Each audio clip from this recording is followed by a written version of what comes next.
व्यासकृतं पितृस्तोत्रं जाबालिरुवाच।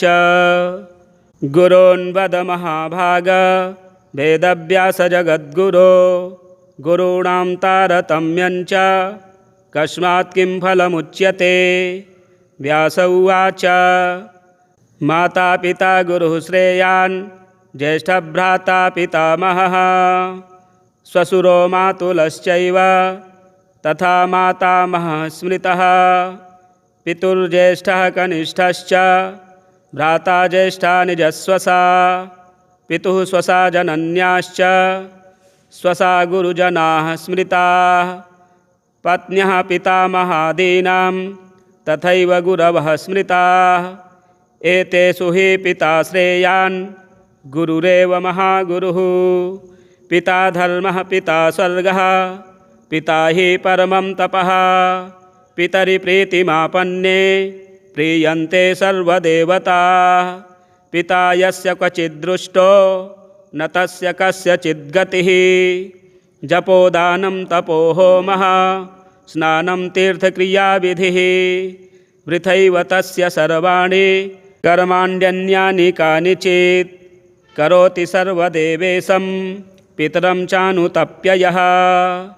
अनुतापः पितुस्तीव्रं विषं दहति यं सुतं। जपादिविफलं तत्र दग्धचित्युक्तबीजवत्। पित्रर्थे पुण्यकर्माणि कुर्यात् सर्वाणि सत्सुतः। तेनाननुमतोऽप्येवं कुर्वन्नेवावसीदति। यत्नात्तु पितरं यस्तु कियत्पुण्यञ्च कारयेत् स तत्पुण्यफलं कोटिगुणमाप्नोत्यसंशयम्। शृणु वक्ष्ये पितुः स्तोत्रं विष्णवे ब्रह्मणोदितं। नाभिपद्मोद्भवे येन तुष्टाव पितरं सतं। ब्रह्मोवाच। ॐ नमः पित्रे जन्मदात्रे सर्वदेवमयाय च सुखदाय प्रसन्नाय सुप्रीताय महात्मने सर्वयज्ञस्वरूपाय स्वर्गाय परमेष्ठिने सर्वतीर्थावलोकाय करुणासागराय च नमः। सदासुतोषाय शिवरूपाय ते नमः। सदापराधक्षमिणे सुखाय सुखदाय च दुर्लभं मानुषमिदं येन लब्धं मया वपुः। संभावनीयं धर्मार्थे तस्मै पित्रे नमो नमः। तीर्थस्नानतपोहोम जपादि यस्य दर्शनं महागुरोश्च गुरवे तस्मै पित्रे नमो नमः। यस्य प्रमाणस्तवनात् कोटिशः पितृतर्पणम् अश्वमेधशतैस्तुल्यं तस्मै पित्रे नमो नमः। इदं स्तोत्रं पितुः पुण्यं यः पठेत् प्रयतो नरः। प्रत्यहं प्रातरुत्थाय पितृश्राद्धदिनेऽपि च स्वजन्मदिवसे साक्षात् पितुरग्रे स्थितोऽपि वा न तस्य दुर्लभं किञ्चित् सर्वज्ञातादिवाञ्छितं। नानापकर्म कृत्वापि यः स्तौति पितरं सुतः स ध्रुवं प्रविधायैव प्रायश्चित्तं सुखी भवेत्। पितुः प्रीतिकरो नित्यं सर्वकर्माण्यर्थार्हति। सर्वकर्माण्यर्थार्हति। जाबालिरुवाच। गुरोन्वद महाभाग वेदव्यास जगद्गुरो गुरूणां तारतम्यञ्च कस्मात् किं फलमुच्यते। व्यास उवाच। माता पिता गुरुः श्रेयान् ज्येष्ठभ्राता पितामहः श्वशुरो मातुलश्चैव तथा मातामहः स्मृतः। पितुर्ज्येष्ठः कनिष्ठश्च भ्राता ज्येष्ठा निजस्वसा। पितुः स्वसा जनन्याश्च स्वसा गुरुजनाः स्मृताः। पत्न्यः पितामहादीनां तथैव गुरवः स्मृताः। एतेषु हि पिता श्रेयान् गुरुरेव महागुरुः। पिता धर्मः पिता स्वर्गः पिता हि परमं तपः। पितरि प्रीतिमापन्ने प्रीयन्ते सर्वदेवताः पिता यस्य क्वचिद्दृष्टो न तस्य कस्यचिद्गतिः जपोदानं तपो होमः स्नानं तीर्थक्रियाविधिः वृथैव तस्य सर्वाणि कर्माण्यन्यानि कानिचित् करोति सर्वदेवेशं पितरं चानुतप्ययः अनुतापः पितुस्तीव्रं विषं दहति यं सुतं जपादिविफलं तत्र दग्धचित्युक्तबीजवात् पित्रर्थे पुण्यकर्माणि कुर्यात् सर्वाणि सत्सुतः तेनाननुमतोऽप्येवं कुर्वन्नेवावसीदति यत्नात्तु पितरं यस्तु कियत्पुण्यञ्च कारयेत् स तत्पुण्यफलं कोटिगुणमाप्नोत्यसंशयम् शृणु वक्ष्ये पितुः स्तोत्रं विष्णवे ब्रह्मणोदितं नाभिपद्मोद्भवे येन तुष्टावपितरं सतं ब्रह्मोवाच ॐ नमः पित्रे जन्मदात्रे सर्वदेवमयाय च सुखदाय प्रसन्नाय सुप्रीताय महात्मने सर्वयज्ञस्वरूपाय स्वर्गाय परमेष्ठिने सर्वतीर्थावलोकाय करुणासागराय च नमः सदासुतोषाय शिवरूपाय ते नमः सदापराधक्षमिणे सुखाय सुखदाय च दुर्लभं मानुषमिदं येन लब्धं मया वपुः संभावनीयं धर्मार्थे तस्मै पित्रे नमो नमः तीर्थस्नानतपोहोम जपादि यस्य दर्शनं महागुरोश्च गुरवे तस्मै पित्रे नमो नमः यस्य प्रमाणस्तवनात् कोटिशः पितृतर्पणम् अश्वमेधशतैस्तुल्यं तस्मै पित्रे नमो नमः इदं स्तोत्रं पितुः पुण्यं यः पठेत् प्रयतो नरः प्रत्यहं प्रातरुत्थाय पितृश्राद्धदिनेऽपि च स्वजन्मदिवसे साक्षात् पितुरग्रे स्थितोऽपि वा न तस्य दुर्लभं किञ्चित् सर्वज्ञातादिवाञ्छितं नानापकर्म कृत्वापि यः स्तौति पितरं सुतः स ध्रुवं प्रविधायैव प्रायश्चित्तं सुखी भवेत् पितुः प्रीतिकरो नित्यं सर्वकर्माण्यर्थार्हति जाबालिरुवाच गुरोन्वद महाभाग वेदव्यासजगद्गुरो गुरूणां तारतम्यञ्च कस्मात् किं फलमुच्यते व्यास उवाच माता पिता गुरुः श्रेयान् ज्येष्ठभ्राता पितामहः श्वशुरो मातुलश्चैव तथा मातामहः स्मृतः पितुर्ज्येष्ठः कनिष्ठश्च भ्राता ज्येष्ठा निजस्वसा पितुः स्वसा जनन्याश्च स्वसा गुरुजनाः स्मृताः पत्न्यः पितामहादीनां तथैव गुरवः स्मृताः एतेषु हि पिता श्रेयान् गुरुरेव महागुरुः पिता धर्मः पिता स्वर्गः पिता हि परमं तपः पितरि प्रीतिमापन्ने प्रीयन्ते सर्वदेवताः पिता यस्य क्वचिद्दृष्टो न तस्य कस्यचिद्गतिः जपोदानं तपो होमः स्नानं तीर्थक्रियाविधिः वृथैव तस्य सर्वाणि कर्माण्यन्यानि कानिचित् करोति सर्वदेवेशं पितरं चानुतप्ययः अनुतापः पितुस्तीव्रं विषं दहति यं सुतं जपादिविफलं तत्र दग्धचित्युक्तबीजवात् पित्रर्थे पुण्यकर्माणि कुर्यात् सर्वाणि सत्सुतः तेनाननुमतोऽप्येवं कुर्वन्नेवावसीदति यत्नात्तु पितरं यस्तु कियत्पुण्यञ्च कारयेत् स तत्पुण्यफलं कोटिगुणमाप्नोत्यसंशयम् शृणु वक्ष्ये पितुः स्तोत्रं विष्णवे ब्रह्मणोदितं नाभिपद्मोद्भवे येन तुष्टावपितरं सतं। ब्रह्मोवाच ॐ नमः पित्रे जन्मदात्रे सर्वदेवमयाय च सुखदाय प्रसन्नाय सुप्रीताय महात्मने सर्वयज्ञस्वरूपाय स्वर्गाय परमेष्ठिने सर्वतीर्थावलोकाय करुणासागराय च नमः सदा सुतोषाय शिवरूपाय ते नमः सदा पराधक्षमिणे सुखाय सुखदाय च दुर्लभं मानुषमिदं येन लब्धं मया वपुः संभावनीयं धर्मार्थे तस्मै पित्रे नमो नमः। तीर्थस्नानतपोहोम जपादि यस्य दर्शनं महागुरोश्च गुरवे तस्मै पित्रे नमो नमः।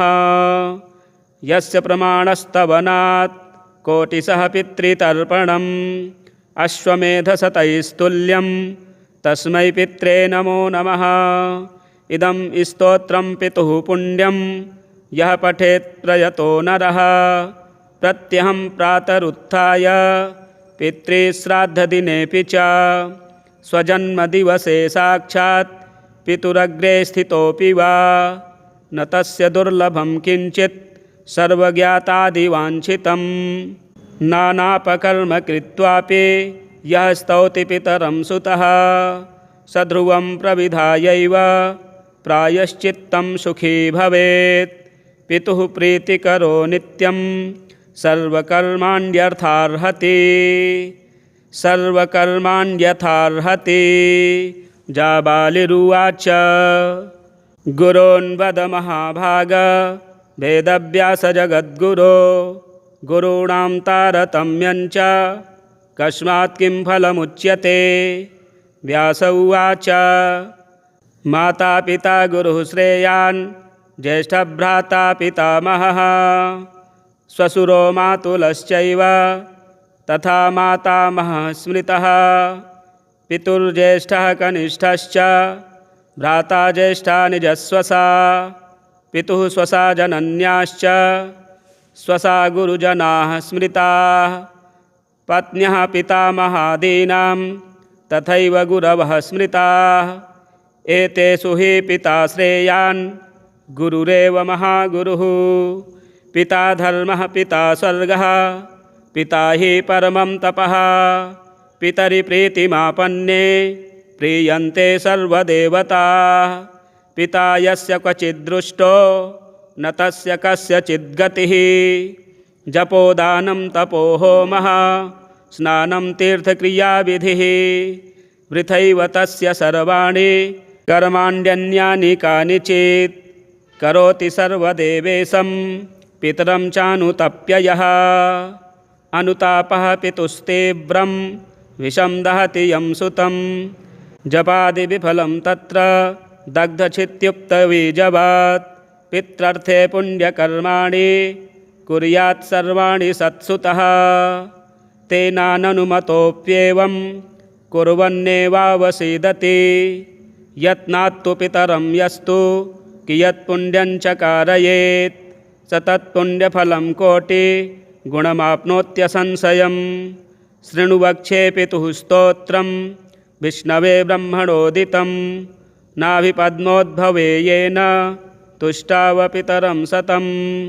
ब्रह्मोवाच ॐ नमः पित्रे जन्मदात्रे सर्वदेवमयाय च सुखदाय प्रसन्नाय सुप्रीताय महात्मने सर्वयज्ञस्वरूपाय स्वर्गाय परमेष्ठिने सर्वतीर्थावलोकाय करुणासागराय च नमः सदा सुतोषाय शिवरूपाय ते नमः सदा पराधक्षमिणे सुखाय सुखदाय च दुर्लभं मानुषमिदं येन लब्धं मया वपुः संभावनीयं धर्मार्थे तस्मै पित्रे नमो नमः। तीर्थस्नानतपोहोम जपादि यस्य दर्शनं महागुरोश्च गुरवे तस्मै पित्रे नमो नमः। यस्य प्रमाणस्तवनात् कोटिशः पितृतर्पणम् अश्वमेधशतैस्तुल्यं तस्मै पित्रे नमो नमः। इदं स्तोत्रं पितुः पुण्यं यः पठेत् प्रयतो नरः प्रत्यहं प्रातरुत्थाय पितृश्राद्धदिनेऽपि च स्वजन्मदिवसे साक्षात् पितुरग्रे स्थितोऽपि वा न तस्य दुर्लभं किञ्चित् सर्वज्ञातादिवाञ्छितं। नानापकर्म कृत्वापि यः स्तौति पितरं सुतः स ध्रुवं प्रविधायैव प्रायश्चित्तं सुखी भवेत्। पितुः प्रीतिकरो नित्यं सर्वकर्माण्यर्थार्हति सर्वकर्माण्यथार्हति। जाबालिरुवाच गुरोन्वद महाभाग वेदव्यास जगद्गुरो गुरूणां तारतम्यञ्च कस्मात् किं फलमुच्यते। व्यास उवाच माता पिता गुरुः श्रेयान् ज्येष्ठभ्राता पितामहः श्वशुरो मातुलश्चैव तथा मातामहः स्मृतः।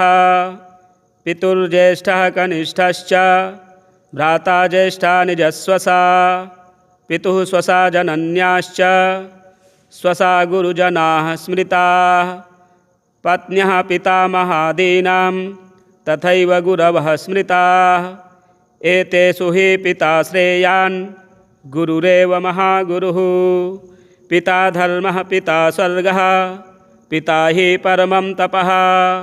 पितरि प्रीतिमापन्ने प्रीयन्ते सर्वदेवताः। पिता यस्य क्वचिद्दृष्टो न तस्य कस्यचिद्गतिः। जपोदानं तपो होमः स्नानं तीर्थक्रियाविधिः। वृथैव तस्य सर्वाणि कर्माण्यन्यानि कानिचित्। करोति सर्वदेवेशं पितरं चानुतप्य यः। अनुतापः पितुस्तीव्रं विषं दहति यं सुतं। जपादिविफलं तत्र दग्धचित्युक्तबीजवत्। पित्रर्थे पुण्यकर्माणि कुर्यात् सर्वाणि सत्सुतः। तेनाननुमतोऽप्येवं कुर्वन्नेवावसीदति। यत्नात्तु पितरं यस्तु कियत्पुण्यञ्च कारयेत् स तत्पुण्यफलं कोटिगुणमाप्नोत्यसंशयम्। शृणु वक्ष्ये पितुः स्तोत्रं विष्णवे ब्रह्मणोदितं। नाभिपद्मोद्भवे येन तुष्टाव पितरं सतं। ब्रह्मोवाच ॐ नमः पित्रे जन्मदात्रे सर्वदेवमयाय च सुखदाय प्रसन्नाय सुप्रीताय महात्मने सर्वयज्ञस्वरूपाय स्वर्गाय परमेष्ठिने सर्वतीर्थावलोकाय करुणासागराय च नमः सदासुतोषाय शिवरूपाय ते नमः। सदापराधक्षमिणे सुखाय सुखदाय च दुर्लभं मानुषमिदं येन लब्धं मया वपुः। संभावनीयं धर्मार्थे तस्मै पित्रे नमो नमः।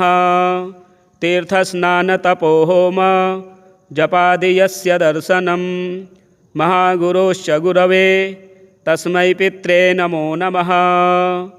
यस्य प्रमाणस्तवनात् कोटिशः पितृतर्पणम् अश्वमेधशतैस्तुल्यं तस्मै पित्रे नमो नमः। इदं स्तोत्रं पितुः पुण्यं यः पठेत् प्रयतो नरः प्रत्यहं प्रातरुत्थाय पितृश्राद्धदिनेऽपि च स्वजन्मदिवसे साक्षात् पितुरग्रे स्थितोऽपि वा न तस्य दुर्लभं किञ्चित् सर्वज्ञातादिवाञ्छितं। नानापकर्म कृत्वापि यः स्तौति पितरं सुतः स ध्रुवं प्रविधायैव प्रायश्चित्तं सुखी भवेत्। पितुः प्रीतिकरो नित्यं सर्वकर्माण्यर्थार्हति सर्वकर्माण्यथार्हति। जाबालिरुवाच गुरोन्वद महाभाग वेदव्यासजगद्गुरो गुरूणां तारतम्यञ्च कस्मात् किं फलमुच्यते। व्यास उवाच माता पिता गुरुः श्रेयान् ज्येष्ठभ्राता पितामहः श्वशुरो मातुलश्चैव तथा मातामहः स्मृतः। पितुर्ज्येष्ठः कनिष्ठश्च भ्राता ज्येष्ठा निजस्वसा। पितुः स्वसा जनन्याश्च स्वसा गुरुजनाः स्मृताः। पत्न्यः पितामहादीनां तथैव गुरवः स्मृताः। एतेषु हि पिता श्रेयान् गुरुरेव महागुरुः। पिता धर्मः पिता स्वर्गः पिता हि परमं तपः। पितरि प्रीतिमापन्ने प्रीयन्ते सर्वदेवताः। पिता यस्य क्वचिद्दृष्टो न तस्य कस्यचिद्गतिः। जपोदानं तपो होमः स्नानं तीर्थक्रियाविधिः। वृथैव तस्य सर्वाणि कर्माण्यन्यानि कानिचित्।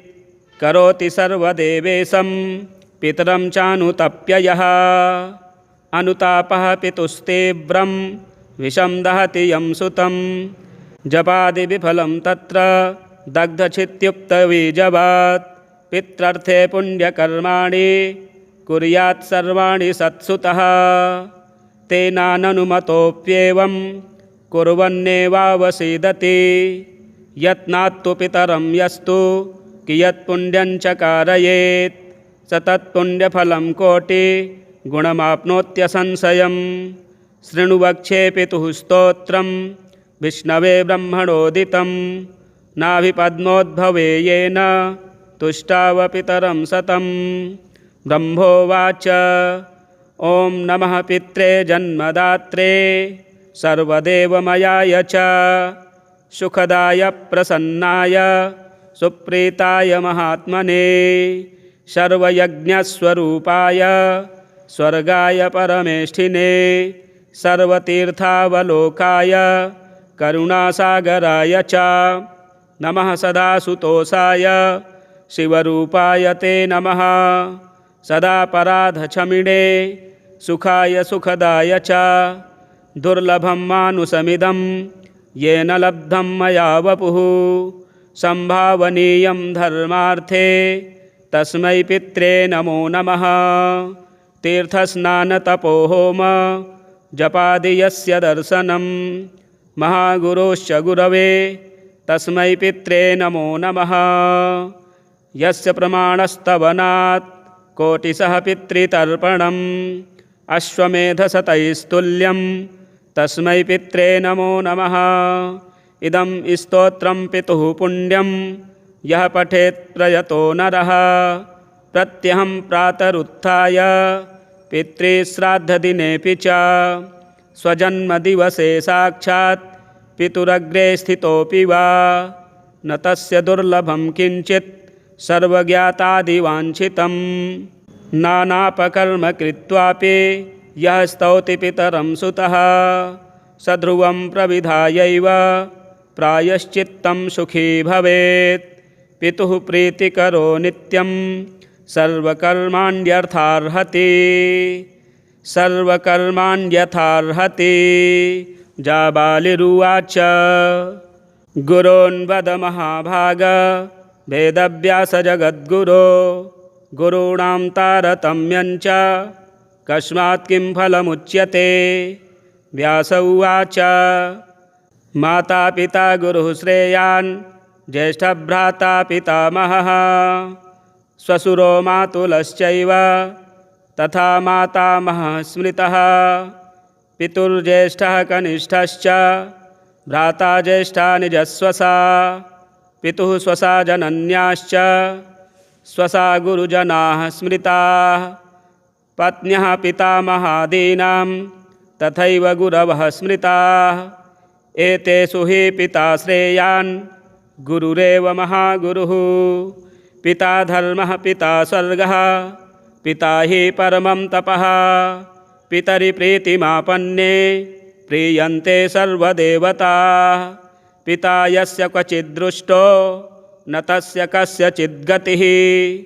जपोदानं तपो होमः स्नानं तीर्थक्रियाविधिः वृथैव तस्य सर्वाणि कर्माण्यन्यानि कानिचित् करोति सर्वदेवेशं पितरं चानुतप्य यः अनुतापः पितुस्तीव्रं विषं दहति यं सुतं जपादिविफलं तत्र दग्धचित्युक्तबीजवात् पित्रर्थे पुण्यकर्माणि कुर्यात् सर्वाणि सत्सुतः तेनाननुमतोऽप्येवं कुर्वन्नेवावसीदति यत्नात्तु पितरं यस्तु कियत्पुण्यञ्च कारयेत् स तत्पुण्यफलं कोटिगुणमाप्नोत्यसंशयम् शृणु वक्षे पितुः स्तोत्रं विष्णवे ब्रह्मणोदितं नाभिपद्मोद्भवे येन तुष्टावपितरं सतं ब्रह्मोवाच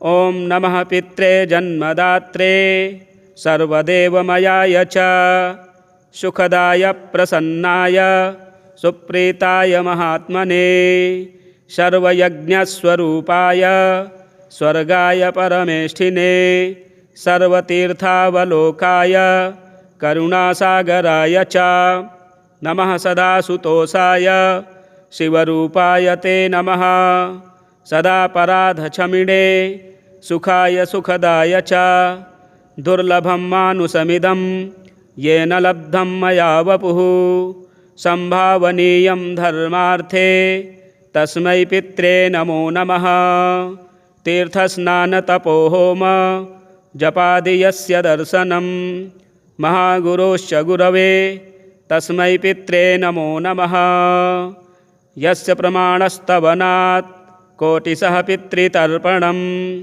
अश्वमेधशतैस्तुल्यं तस्मै पित्रे नमो नमः इदं स्तोत्रं पितुः पुण्यं यः पठेत् प्रयतो नरः प्रत्यहं प्रातरुत्थाय पितृश्राद्धदिनेऽपि च स्वजन्मदिवसे साक्षात् पितुरग्रे स्थितोऽपि वा न तस्य दुर्लभं किञ्चित् सर्वज्ञातादिवाञ्छितं नानापकर्म कृत्वापि यः स्तौति पितरं सुतः स ध्रुवं प्रविधायैव प्रायश्चित्तं सुखी भवेत् पितुः प्रीतिकरो नित्यं सर्वकर्माण्यर्थार्हति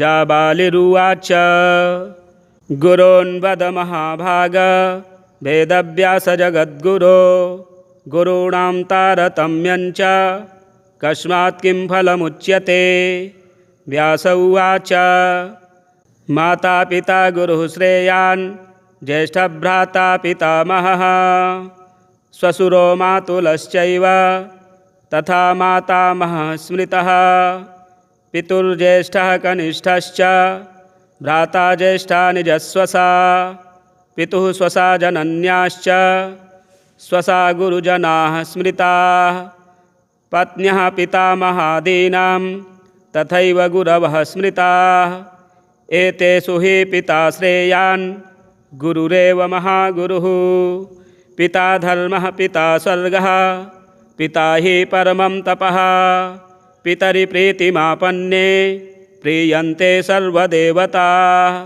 पिता यस्य क्वचिद्दृष्टो न तस्य कस्यचिद्गतिः जपोदानं तपो होमः स्नानं तीर्थक्रियाविधिः वृथैव तस्य सर्वाणि कर्माण्यन्यानि कानिचित् करोति सर्वदेवेशं पितरं चानुतप्य यः अनुतापः पितुस्तीव्रं विषं दहति यं सुतं जपादिविफलं तत्र दग्धचित्युक्तबीजवात् पित्रर्थे पुण्यकर्माणि कुर्यात् सर्वाणि सत्सुतः तेनाननुमतोऽप्येवं कुर्वन्नेवावसीदति यत्नात्तु पितरं यस्तु कियत्पुण्यञ्च कारयेत् स तत्पुण्यफलं कोटिगुणमाप्नोत्यसंशयम् शृणु वक्षे पितुः स्तोत्रं विष्णवे ब्रह्मणोदितं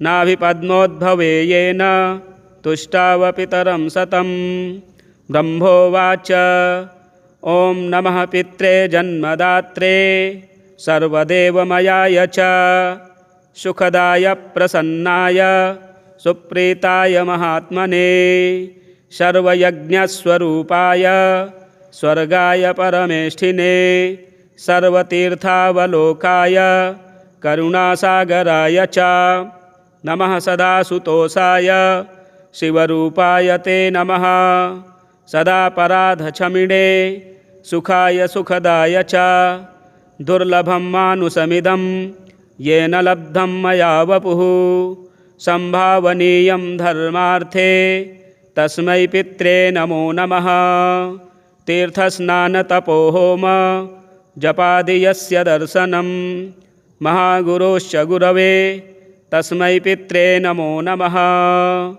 यस्य प्रमाणस्तवनात् कोटिशः पितृतर्पणम् अश्वमेधशतैस्तुल्यं तस्मै पित्रे नमो नमः इदं स्तोत्रं पितुः पुण्यं यः पठेत् प्रयतो नरः प्रत्यहं प्रातरुत्थाय पितृश्राद्धदिनेऽपि च स्वजन्मदिवसे साक्षात् पितुरग्रे स्थितोऽपि वा न तस्य दुर्लभं किञ्चित् सर्वज्ञातादिवाञ्छितं नानापकर्म कृत्वापि यः स्तौति पितरं सुतः स ध्रुवं प्रविधायैव प्रायश्चित्तं सुखी भवेत् पितुः प्रीतिकरो नित्यं सर्वकर्माण्यर्थार्हति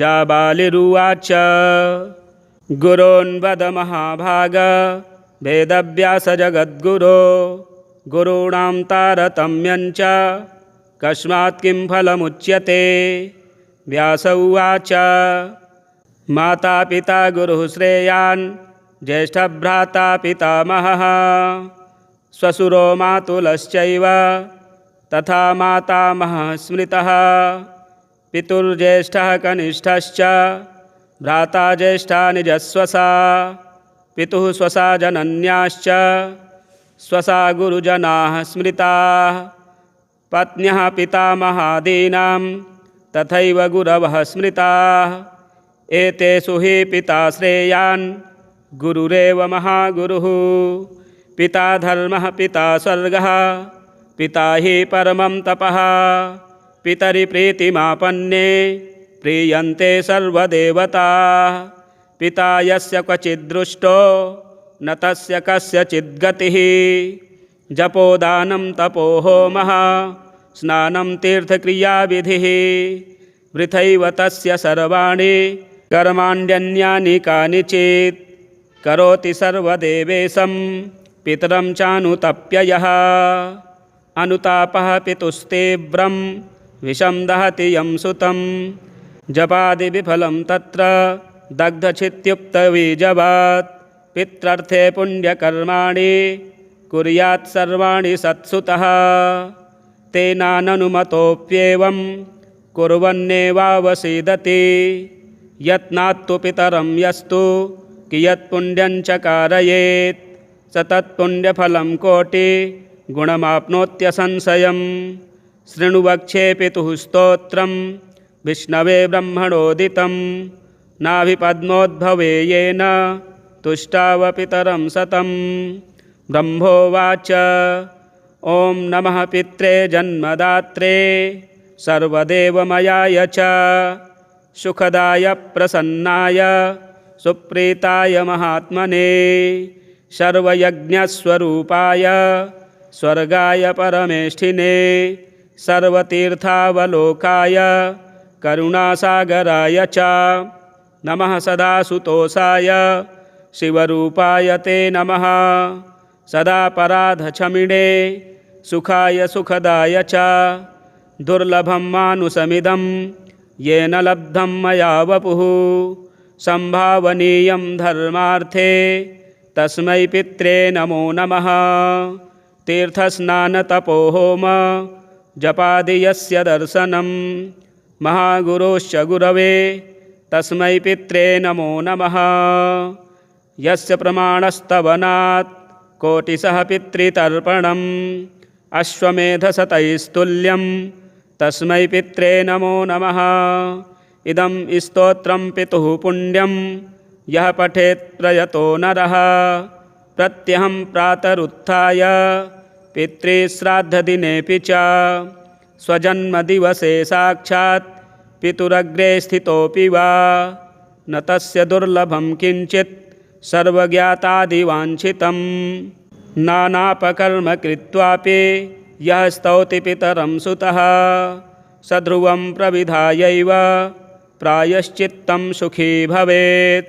पितुः प्रीतिकरो नित्यं सर्वकर्माण्यर्थार्हति। सर्वकर्माण्यर्थार्हति। जाबालिरुवाच गुरोन्वद महाभाग वेदव्यास जगद्गुरो गुरूणां तारतम्यञ्च कस्मात् किं फलमुच्यते। व्यास उवाच माता पिता गुरुः श्रेयान् ज्येष्ठभ्राता पितामहः श्वशुरो मातुलश्चैव तथा मातामहः स्मृतः। पितुर्ज्येष्ठः कनिष्ठश्च भ्राता ज्येष्ठा निजस्वसा। पितुः स्वसा जनन्याश्च स्वसा गुरुजनाः स्मृताः।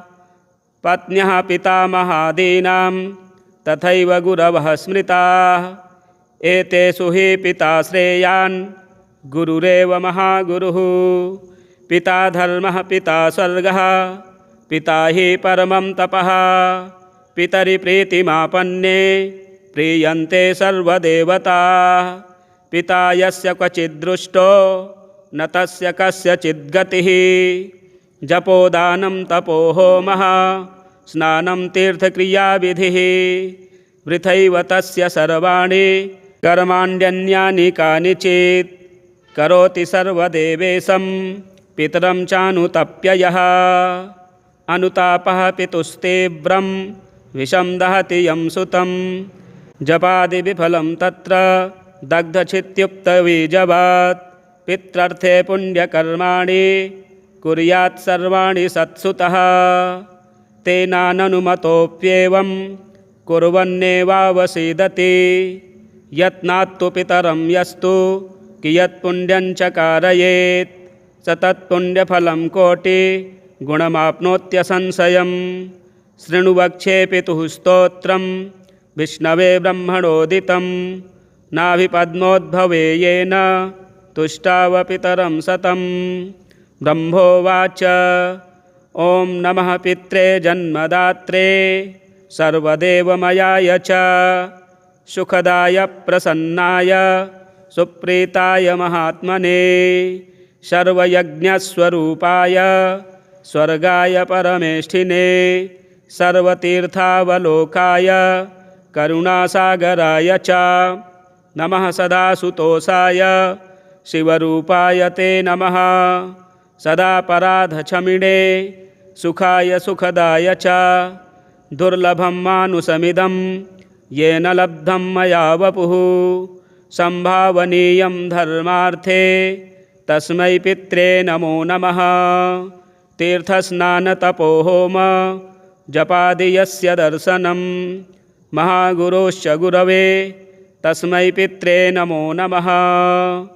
यस्य प्रमाणस्तवनात् कोटिशः पितृतर्पणम् अश्वमेधशतैस्तुल्यं तस्मै पित्रे नमो नमः। इदं स्तोत्रं पितुः पुण्यं यः पठेत् प्रयतो नरः। प्रत्यहं प्रातरुत्थाय पितृश्राद्धदिनेऽपि च स्वजन्मदिवसे साक्षात् पितुरग्रे स्थितोऽपि वा न तस्य दुर्लभं किञ्चित् सर्वज्ञातादिवाञ्छितं। नानापकर्म कृत्वापि यः स्तौति पितरं सुतः स ध्रुवं प्रविधायैव प्रायश्चित्तं सुखी भवेत्। पितुः प्रीतिकरो नित्यं सर्वकर्माण्यर्थार्हति। सर्वकर्माण्यर्थार्हति। जाबालिरुवाच गुरोन्वद महाभाग वेदव्यास जगद्गुरो गुरूणां तारतम्यञ्च कस्मात् किं फलमुच्यते।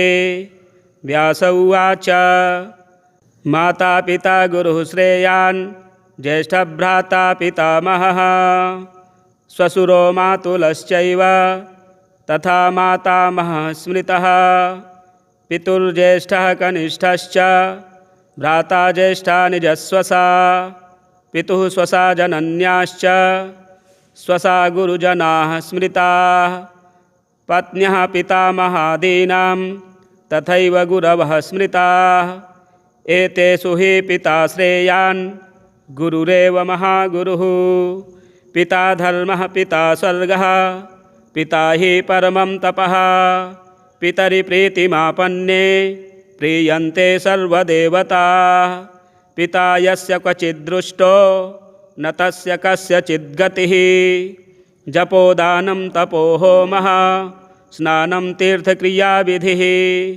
वृथैव तस्य सर्वाणि कर्माण्यन्यानि कानिचित् करोति सर्वदेवेशं पितरं चानुतप्य यः अनुतापः पितुस्तीव्रं विषं दहति यं सुतं जपादिविफलं तत्र दग्धचित्युक्तबीजवत् पित्रर्थे पुण्यकर्माणि कुर्यात् सर्वाणि सत्सुतः तेनाननुमतोऽप्येवं कुर्वन्नेवावसीदति यत्नात्तु पितरं यस्तु कियत्पुण्यं च कारयेत् स तत्पुण्यफलं कोटिगुणमाप्नोत्यसंशयम् शृणु वक्ष्ये पितुः स्तोत्रं विष्णवे ब्रह्मणोदितं नाभिपद्मोद्भवे येन तुष्टाव पितरं सतं ब्रह्मोवाच ॐ नमः पित्रे जन्मदात्रे सर्वदेवमयाय च